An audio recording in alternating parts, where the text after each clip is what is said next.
Ayatullah Sayyid Ali Khamenei, saudara. Dalam ceramahnya dia sampaikan, dia petinggi Syiah.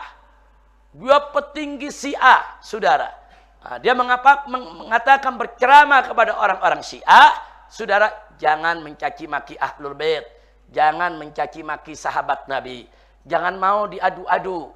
Hati-hati, ada Sunni yang ekstrem dibiayai, yaitu oleh Inggris untuk diadu-adu dengan kaum muslimin. Hati-hati, ada Syiah yang ekstrem, enggak, Sunni yang ekstrem dibiayai oleh Amerika untuk diadu ngobok-ngobok umat Islam. Ada Syiah yang ekstrem dibiayai oleh Inggris untuk diadu-adu. Nah, Sunni yang ekstrem dibiayai Amerika, Syiah yang ekstrem dibiayai Inggris, sengaja diadu supaya mereka ribut, supaya Sunni dan Syiah yang ada di bawah yang tidak ekstrem tertular ekstremnya, terprovokasi supaya ribut satu sama lainnya. Nah, saya mau tanya, arahan macam begitu bagus tidak? Jadi ulama mengingatkan kepada pengikutnya, hati-hati, kalian mesti bersatu. Syiah Sunni nggak boleh ribut, harus bersatu. Saya tanya, itu bagus tidak? Bagus, saudara. Bahkan dia ngaku kok ada Syiah ekstrim, ngaku dibiayai Inggris. Dan kita juga akui ada kelompok mengaku Ahlus Sunnah dibiayai Amerika, ya kerjaannya begitu, ngafir-ngafirin umat Islam, saudara. Nah, ini namanya proyek adu domba. Kalau zaman Belanda disebut divide et impera, saudara. Na'udzubillah min dzalik. Nah, jangan sampai begini. Kalau saya mengatakan jangan mengkafirkan Wahabi, tahu-tahu orang-orang Syiah bilang Habib Rizik Wahabi itu. Makanya kita nggak boleh ngafirin Wahabi. Habib Rizik kan dulu sekolahnya di Saudi, sekolahnya di Riyadh, itu kan tempatnya Wahabi. Makanya dilarang kita mengkafirkan Wahabi. Giliran kita bilang jangan mengkafirkan Wahabi, kita dituduh Wahabi. Terus saya ngomong lagi, jangan mengkafirkan Syiah. Begitu saya bilang jangan mengkafirkan Syiah, saudara-saudara kita yang Wahabi bilang, Habib Rizik Syiah tuh. Makanya dia nggak mau ngafirin Syiah. Nah, kan dulu Habib Rizik pernah tuh ke Iran selama seminggu. Nah, ikut muktamar sana, kumpul dengan Ayatullah, kumpul dengan almarhum Ayatullah Ali Taskhiri, saudara, yang sering menggelar yaitu konferensi-konferensi antar semua mazhab, saudara. Ya, jadi artinya kita mengatakan sesuatu menurut aswaja, mereka tuduh macam-macam. Nah, kenapa yang Wahabi tuduh saya Syiah, yang Syiah tuduh saya Wahabi, saudara? Karena memang orang-orang Wahabi ekstrem ingin menarik-narik kita untuk menyerang Syiah. Dan orang Syiah yang ekstrem menarik-narik kita untuk menyerang Wahabi. Nah, kita aswaja jangan mau ditarik-tarik, saudara. Kita hormati kedua belah pihak Muslim, saudara kita, kecuali kalau mereka melakukan kufrun bawah. Kalau mereka melakukan kufrun bawah, kita kafirkan. Tapi kalau perbedaan furu'ul akidah di antara kita, wajib kita saling menghormati. Karena mereka Wahabi saudara kita, Syiah saudara kita, mereka semua Muslim. Walaupun Wahabi bukan Ahlus Sunnah wal Jamaah, Syiah juga bukan Ahlus Sunnah wal Jamaah, saudara. Jaga akidah Ahlus Sunnah wal Jamaah. Jangan mau ditarik-tarik untuk memerangi Wahabi, memerangi Syiah. Jangan, ya kawan. Kita jaga persatuan perdamaian. Kira-kira jelas tidak? Sebab kalau diadu-adu seperti saya katakan tadi, lihat tuh yang terjadi di Timur Tengah. Syiah dengan Ahlus Sunnah perang, ya kawan. Yang ini menyebut dirinya Syiah, yang ini menyebut dirinya Ahlus Sunnah. Sama-sama ekstrem nih. Yang Syiah yang ekstrem di Irak, saudara. Begitu juga di Syria, saudara. Nyerang kampung Ahlus Sunnah. Yang namanya Abu Bakar dibunuh. Yang namanya Umar dibunuh. Yang namanya Utsman dibunuh. Ada masjid Ahlus Sunnah dibom, dibakar, saudara. Yang sebelah sini ngaku Ahlus Sunnah. Ekstrem nih. Nggak mau kalah. Oh, ini masjid-masjid Syiah, saudara, dibom. Karena dianggap ini tempat kesirikan. Nggak sampai situ. Bahkan ulama-ulama Ahlus Sunnah kuburnya seperti Imam Nawawi diledakin juga. Karena banyak yang ziarah. Mereka bilang ini kuburan apa nih, banyak yang ziarah nih, banyak tabarruk. Ini penyebab kekafiran, kemusyrikan, dibom. Padahal Imam Nawawi imam Ahlus Sunnah, saudara. Tapi mereka ngaku Ahlus Sunnah.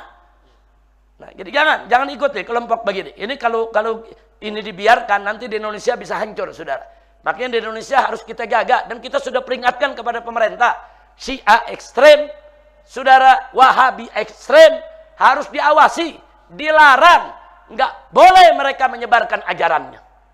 Nah, tapi kalau Syiah yang objektif, yang netral, Wahabi yang objektif, yang netral, saudara, mereka saudara kita. Oh, kita berbeda. Ayo kita dialog. Dialog dengan ilmu, dengan adab, dengan akhlak. Nah, bukan dengan otot, bukan dengan main serang, bukan dengan main bunuh. Bukan. Ahlus sunnah wal jamaah, saudara, adalah umat yang tawassut. Umat yang pertengahan, i'tidal. Umat yang adil. Alhamdulillah. Kira-kira jelas tidak? Paham semua? Nah, terus ada yang tanya, kalau begitu boleh gak perang bareng mereka? Boleh. Tadi kan sudah dijelaskan sama Ibn Taimiyah, saudara. Sudah dijelaskan sama imam-imam yang lain, saudara. Mereka ikut perang bersama kita melawan orang kafir, atau kita ikut perang bersama mereka melawan orang kafir. Boleh. Jangan kalau ada yang bilang bela Iran, wah ini udah kafir nih. Ini bela Iran, udah Syiah ini. Bela Iran bukan berarti Syiah, saudara. Nah, dalam konteks Palestina, yang Iran membela Palestina habis-habisan, saudara. Jangan lupa, Iran itu membantu gerakan Hamas yang ada di Palestina 3 triliun lebih. Negara mana yang ngasih 3 triliun, saudara? Untuk jihad, untuk pembangunan, kemanusiaan, jihad melawan Israel, saudara. Jadi jangan terus mengatakan, bohong tuh Iran bantu Israel. Saya lihat ada rekaman, dai-dai tertentu di Indonesia bilang, Iran tuh bukan bantu Israel, bantu Palestina. Dia bilang bohong. Iran nggak pernah bantu Palestina. Saudara, bukan bohong, kau yang bohong. Saudara, Hamasnya sendiri mengakui kami dibantu Iran. Yahya Sinwar mengakui dalam pidatonya, kalau nggak ada Iran, udah kewalahan kami menyiapkan peperangan ini. Nah, jadi pentolan-pentolan mujahidin Palestina mengakui dibantu Iran. Tahu-tahu ada dai Indonesia sok tahu. Dia bilang Iran nggak pernah bantu. Jangan sok tahu, jangan. Iran membantu. Dan jangan lupa, Hamas Ahlus Sunnah. Hamas Ahlus Sunnah, bukan Syiah, saudara. Dan mereka mengakui mereka dibantu Iran kok. Boleh kita bantu Iran, Iran bantu kita untuk perang lawan Israel. Boleh. Nah, jangankan Iran yang Syiah, saudara. Andai kata Korea yang komunis, Korea Utara. Atau Cina. Atau Rusia, itu komunis itu semuanya ya kawan. Mereka rame-rame perang lawan Israel. Kita bantu, kita dukung, saudara, untuk mengusir Israel. Jangan sampai menjajah Palestina, saudara. Kira-kira jelas tidak? Makanya saya kaget. Ada juga yang mengatakan jangan bantu Iran. Tahu gak? Iran itu majusi. Kok cerita majusi, saudara? Majusi itu penyembah api, saudara. Betul, kakek moyangnya bangsa Persia dulu penyembah api. Betul. Saudara, kakek moyangnya saudara bangsa Arab di Mekah dulu penyembah berhala. Apa sekarang terus kita mau katakan jangan percaya sama Arab, itu penyembah berhala? Enggak begitu dong. Sekarang mereka udah jadi orang Islam, menyebarkan Islam. Enggak boleh lagi disebut penyembah berhala. Orang-orang Iran udah pada masuk Islam. Saudara, hampir semuanya masuk Islam. Ada yang jadi Syiah, ada yang jadi Sunni. Ada yang Ja'fari, ada yang Syafi'i, ada Hambali, ada Hanafi. Saudara, mereka Islam. Kok sekarang disebut-sebut awas, dalam sejarah dia tuh majusi. Itu majusi itu bersaudara sama Israel. Ini cerita ngimpi dari mana, saudara? Benar, dulu majusi, sekarang Islam. Saudara kita. Nah, kalau kita benarkan kalimat-kalimat seperti itu, dulu Islam majusi, nah dulu Indonesia Buddha, dulu Indonesia Hindu.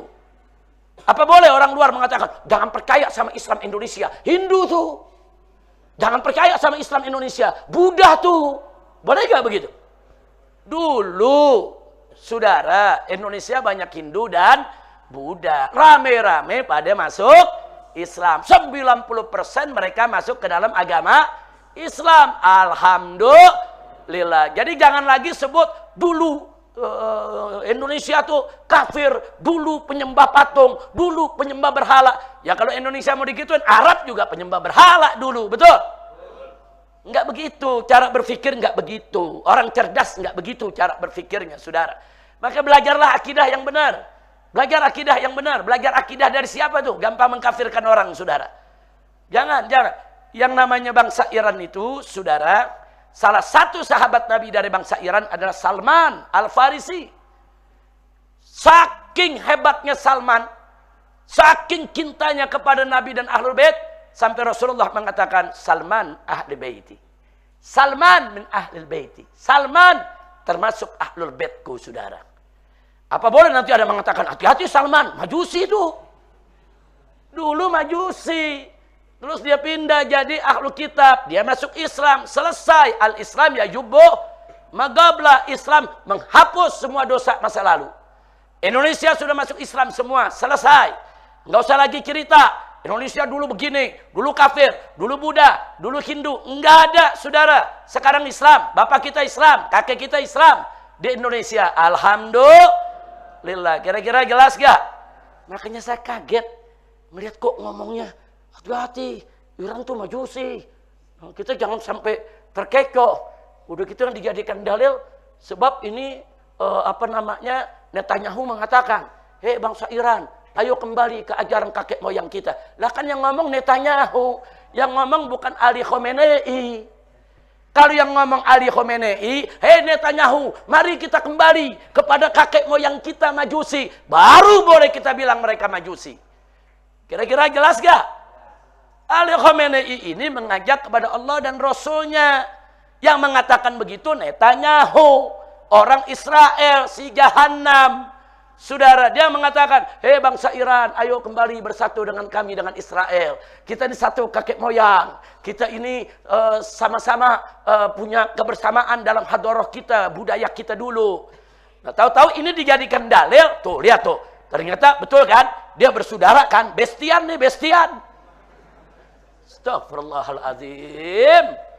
Sudah enggak betul. Jangan ngawur, jangan. Cerdaslah di dalam mengelola yaitu permasalahan, cerdaslah di dalam memahami sejarah dan cerdaslah di dalam urusan akidah. Tidak boleh sembarangan mengkafirkan orang-orang di luar Ahlus Sunnah wal Jamaah, saudara. Saya enggak peduli. Saya mau disebut Wahabi, mau disebut Syiah, saya nyatakan ana sunniyun, asy'ariyun, syafi'iyun.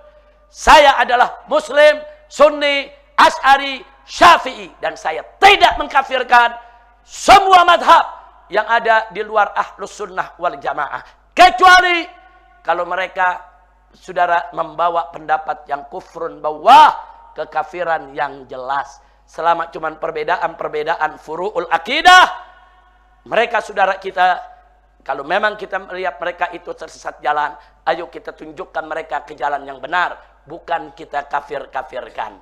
Kira-kira jelas?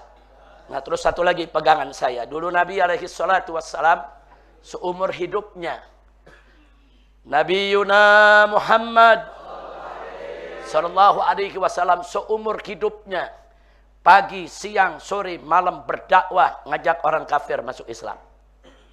Betul? Jadi Nabi berusaha mengislamkan orang-orang kafir. Bahkan terkadang Nabi sedih kalau ada orang kafir meninggal belum sempat masuk Islam. Saudara. Nah, saking apanya? Saking Nabi pengen semua orang manusia masuk Islam, saudara.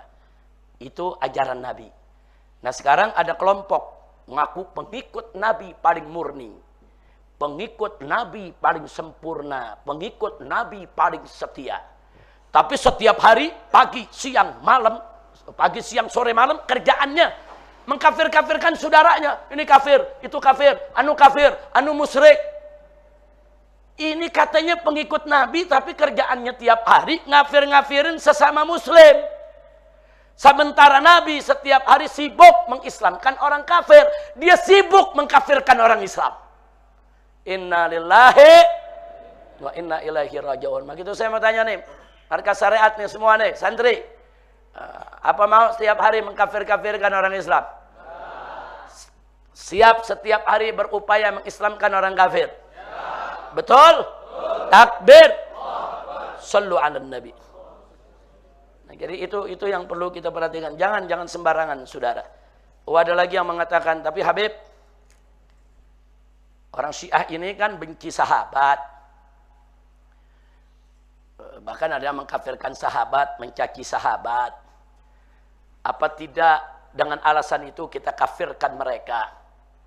Mereka juga mencaci, membenci Sayyidatuna Aisyah Ummul Mukminin.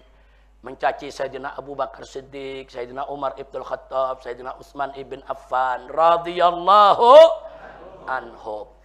Nah, ini bagaimana persoalannya? Nah, saudara, justru itulah tadi saya katakan mereka sesat dengan mereka menghina sahabat, sesat. Nah, kesesatan ini kewajiban kita untuk memperbaikinya. Ajak mereka dialog, bukan dikafirkan. Kecuali kalau mereka menyatakan semua sahabat Nabi kafir, maka mereka kafir. Biijma'il ulama. Ulama aswaja sepakat. Kalau ada orang meyakini semua sahabat kafir, semua sahabat Nabi jelek, bejat, jahat, orang tersebut kafir, saudara. Tapi kalau ada umat Islam, dia cinta sahabat Nabi secara umum, dia mengakui. Tapi ada beberapa pribadi sahabat Nabi yang dia tidak suka, karena dia menerima sejarah dari sumber mereka bahwa orang-orang ini bermasalah atau berbuat salah. Nah, sehingga dia nggak suka dengan sahabat A, B, C, D, E, F. Dan nggak sukanya mereka punya alasan. Karena yang ini dulu begini, yang ini dulu begini, yang ini dulu begini. Walaupun cerita-cerita itu belum tentu benar. Tapi menurut mereka benar. Nah, itu yang tadi Ibn Taimiyah katakan, saudara. Kadang-kadang ada ahlul bid'ah, dia pakai dalil, dia yakini itu dalilnya benar. Nah, ini tidak kita kafirkan. Tapi kita katakan mereka salah jalan, tersesat. Nah, sehingga kita mesti lurusin, kasih tahu, cerita kamu nggak benar. Itu cerita hoax, riwayatnya nggak begitu.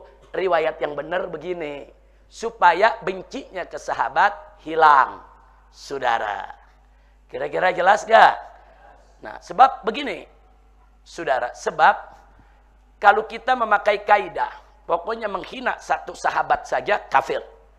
Satu sahabat dihina atau dibenci kafir. Ini kaidah. Kalau ini kaidah dipakai, saudara, saya nggak bisa bayangkan bagaimana Ibn Taimiyah, ini yang sedang kita pelajari, dalam kitab Minhajus Sunnah banyak kalimat-kalimat merendahkan Ahlul Bait Nabi, menghina Ahlul Bait Nabi. Nah, nanti kalau santri bisa lihat dalam kitab Aswaja Wahabi dan Syiah, nah, ada kitabnya. Buka saja di situ, ada lengkap, saudara. Buka di situ ada apa? Daftar isinya bagian soal Ibn Taimiyah dan Ahlul Bait. Judulnya Ibn Taimiyah dan Ahlul Bait. Lengkap saya taruh di sana, yaitu sumber-sumber referensinya. Bagaimana Ibn Taimiyah, saudara, yaitu merendahkan Siti Fatimah. Siti Fatimah diumpamakan posisinya, sikapnya seperti tinggal ayahnya terhadap posisi Abu Bakar Siddiq, seperti sikap orang-orang munafik. Menyamakan Siti Fatimah dengan orang munafik itu penghinaan terhadap Fatimah Zahra. Yang dikatakan oleh Nabi, Fatimah Zahra itu sayyidatun nisa'il alamin, pemimpin perempuan semesta alam. Nah, kemudian dalam buku itu juga Ibn Taimiyah merendahkan Ummina Khadijah. Ibn Taimiyah merendahkan Sayyidina Ali. Saya mau tanya, Sayyidina Ali sahabat bukan? Siti Khadijah sahabat bukan? Sahabat, saudara. Kemudian merendahkan Siti Fatimah, sahabat bukan? Sahabat. Merendahkan Sayyidina Hasan dan Sayyidina Husain. Terang-terangan Ibn Taimiyah mengatakan Sayyidina Husain itu bagian dari Bughat, pemberontak, saudara. Nah, jadi ini kalimat-kalimat seperti ini merendahkan. Nah, kalau kita pakai kaidah menghina satu sahabat kafir, berarti Ibn Taimiyah kafir. Hati-hati Anda yang mengatakan begitu. Nah, makanya Ahlus Sunnah nggak ada mengatakan menghina sahabat kafir, kecuali menghina semua sahabat kafir. Itu Ahlus Sunnah. Menghina atau merendahkan beberapa sahabat dengan alasan-alasan sendiri, saudara, bagi Ahlus Sunnah, saudara, itu adalah khata' dan itu sesat, menyesatkan, harus diluruskan, tapi tidak dikafirkan. Kira-kira jelas gak? Nah, kalau saya berpegang kepada kaidah Ahlus Sunnah, nggak berani saya mengkafirkan Ibn Taimiyah. Ibn Taimiyah orang alim, orang soleh, pejuang, mujahid, saudara, nggak berani saya kafirkan. Tapi bagaimana sifat beliau yang merendahkan, yaitu sebagian daripada Ahlul Bait, saudara. Nah, sikap beliau yang merendahkan Ahlul Bait kita tolak, kita kritisi, tapi jangan terus membuang semua yang datang dari Ibn Taimiyah. Enggak, yang datang dari Ibn Taimiyah banyak yang bagus, banyak yang baik, saudara. Apa yang nggak bagus kita singkirkan, jangan kita terima. Tapi jangan langsung kita caci maki, apalagi dikafirkan Ibn Taimiyahnya. Kira-kira jelas gak? Yang kedua, masih soal kaidah tadi. Menghina sahabat satu saja kafir. Lalu bagaimana dengan Bani Umayyah? Yang selama 80 tahun mewajibkan seluruh khotib-khotib Jumat di seluruh negeri kekhilafahan. Di dalam khutbah Jumatnya wajib melaknat Sayyidina Ali. 80 tahun. Saya mau tanya, melaknat Sayyidina Ali menghina sahabat tidak? Kalau menghina sahabat, satu sahabat aja kafir, berarti Bani Umayyah kafir gak semua? Kafir, saudara. Berarti khotib-khotib yang ceramah melaknat Sayyidina Ali kafir tidak semua? Kafir, saudara. Berapa juta orang yang kita kafirkan, saudara. Termasuk Muawiyah, sahabat Nabi, ikut-ikutan kok melaknat Ali, saudara. Kan Ali sahabat Nabi, kedudukannya lebih tinggi dari Muawiyah. Ali ini sepupu Nabi, dipelihara oleh Nabi, saudara. Bahkan keluarga Nabi, saudara, yang pertama kali masuk Islam setelah Siti Khadijah adalah Sayyidina Ali, wa menantu Nabi, wa khalifah bagi umat Islam, saudara. Jadi kalau memang menghina seorang sahabat itu kafir, ya nanti Muawiyah kafir juga dong. Apa berani kita mengkafirkan Muawiyah? Hati-hati, saudara. Muawiyah nggak kafir, dia sahabat Nabi dengan segala kelebihan dan kekurangannya. Kelebihannya begitu banyak, jasanya banyak buat umat Islam. Kekurangannya nggak usah kita sebut-sebut lagi, saudara. Jangan kita korek-korek lagi yang menimbulkan kebencian. Ahlus sunnah wal jamaah madhab yang berdiri atas dasar cinta dan kasih sayang, bukan atas dasar kebencian. Ada urusan apa? Kita membangun mazhab benci sama Ahlul Bait Nabi, bangun mazhab benci sama para sahabat Nabi. Enggak. Ahlus sunnah itu membangun atas dasar cinta, saudara. Bahkan bukan hanya kepada keluarga Nabi, sahabat Nabi, kepada semua umat Islam. Walaupun berbeda mazhab, tanamkan rasa cinta kita. Oh, ini saudara kita, tapi kita memang beda mazhab. Kesian ya, ini saya sayang betul sama dia nih. Ini orang pinter, baik, santun, tapi kenapa ya dia suka menghina Sayyidina Abu Bakar Siddiq? Padahal orangnya santun, baik, akhlaknya kita lihat bagus. Tapi kenapa? Kita ajak bicara, kita ngobrol. Ya akhi, antum ini bagus, antum pinter, antum ini kita lihat soleh. Tapi kenapa ente kok merendahkan Sayyidina Abu Bakar?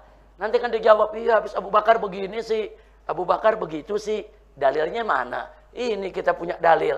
Dari sumber mana? Ini kita punya sumber. Kita luruskan. Sumber antum nggak betul itu. Itu ada perawinya yang namanya Anu. Ini pendusta. Yang betul yang ini sejarahnya. Abu Bakar itu begini. Nggak sedikit dari mereka akan berubah, saudara. Nah, tak kenal maka tak sayang. Dari kecil mereka nggak diajarkan siapa itu Abu Bakar, siapa itu Umar, siapa itu Utsman. Yang diajarkan kebencian. Benci Umar, benci Abu Bakar. Didoktrin sejak kecil. Begitu besar mereka nggak tahu. Kita kasih tahu, ya ikhwan. Bukan kita saling mengkafirkan. Kira-kira jelas tidak? Nah sekarang kalau menghina seorang sahabat kafir. Nah, pertanyaan saya, bagaimana Ibn Taimiyah yang menghina keluarga Nabi yang merupakan sahabat? Bagaimana Bani Umayyah yang 80 tahun menginstruksikan para imam-imam Jumat khatib untuk melaknat Sayyidina Ali? Dan bagaimana Muawiyah sendiri, saudara, yang kedudukannya jauh di bawah Ali ibn Abi Thalib, justru melaknat Sayyidina Ali juga? Nah, ini bagaimana? Apa kita mau kafirkan mereka? Enggak dong. Kalau kita pakai kaidah menghina seorang sahabat kafir, ya berarti ini mesti dikafirkan. Mesti konsekuen dong, konsisten dalam memegang kaidah. Nah kami Ahlus Sunnah enggak. Menghina sebagian sahabat dengan dalil yang mereka pahami, saudara, maka mereka adalah sesat. Mereka ahlul bid'ah, tapi mereka bukan kafir. Maka itu Bani Umayyah dulu, saudara, yang memerintahkan di mana-mana melaknat Sayyidina Ali, mereka sesat. saudara, ajaran itu sesat dan menyesatkan, tapi mereka tidak kafir. Ibn Taimiyah dalam konteks menghina keluarga Nabi, sesat pikiran saat itu soal keluarga Nabinya. Tapi ala kulli hal, akhirnya Ibn Taimiyah setelah banyak yang protes, beliau karang satu buku judulnya Ahlul Bait wa Huququhum. Jadi beliau karang keistimewaan Ahlul Bait. Artinya mudah-mudahan buku itu menjadi sikap beliau menarik semua hinaan yang ada di dalam kitab Minhajus Sunnah, ya ikhwan. Kira-kira jelas tidak?